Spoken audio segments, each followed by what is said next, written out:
इस वक्त हमारे साथ जुड़ चुके हैं बीजेपी लीडर प्रियंका ठिबरिवाल। प्रियंका जी, बंगाल की चीफ मिनिस्टर ममता बनर्जी आज दिल्ली में जो नीति आयोग की जो बैठक थी, लेकिन बैठक में वो एब्सेंट रही। पश्चिम बंगाल के मुख्यमंत्री की तरफ से ऐसा जो डिसीजन के पीछे क्या वजह है वो अभी तक पता नहीं चल रहा है। तो इस विषय को अब बीजेपी की तरफ से कैसे दिखाया जा रहा है? देखिए, ये कोई पहली बार नहीं है कि नीति आयोग की मीटिंग में जाने से ममता बनर्जी ने इनकार किया है, बल्कि पिछली दफा भी हमने देखा था कि उस मीटिंग में जाने के बावजूद बाहर निकलकर झूठ की दुकान खोली थी ममता बनर्जी ने। उन्होंने कहा था कि उनका माइक बंद कर दिया गया था। सिर्फ यही नहीं, वहां मौजूद बाकी के जो बाकी स्टेट से जितने भी लोग आए थे, उन्होंने भी ममता बनर्जी का साथ नहीं दिया। जबकि जो बीजेपी शासित प्रदेश नहीं है, वहां के लोगों ने भी कहा कि ममता बनर्जी झूठ कह रही है, ऐसा कुछ नहीं हुआ था। तो देखिए, ममता बनर्जी की नियति और नीति दोनों ही समझ में आती है। और नीति आयोग की जो मीटिंग होती है वो किसी भी राज्य के कल्याण के लिए या इकोनॉमिक डेवलपमेंट के लिए होती है कि कैसे उस जगह को या स्टेट को आगे बढ़ाया जाए। सब अपने स्टेट के बारे में बात करते हैं, मगर यहाँ इस तरह का कोई चिंतन ममता बनर्जी को है ही नहीं, क्योंकि पश्चिम बंगाल हर एक चीज में पीछे है।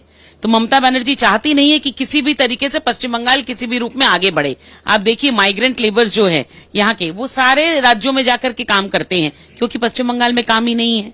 जितनी इंडस्ट्रीज हैं वो सारी की सारी पश्चिम बंगाल से उठ करके दूसरी जगह जा चुकी हैं, क्योंकि पश्चिम बंगाल में इंफ्रास्ट्रक्चर ही नहीं है कि किसी भी तरह का काम किया जाए। अगर कुछ है तो यहाँ पर है भाफ्ताबाजी, कट मनी, सिंडिकेट, ये सब कुछ चलता है। इसीलिए कौन यहाँ पर इंडस्ट्री लगाना चाहेगा?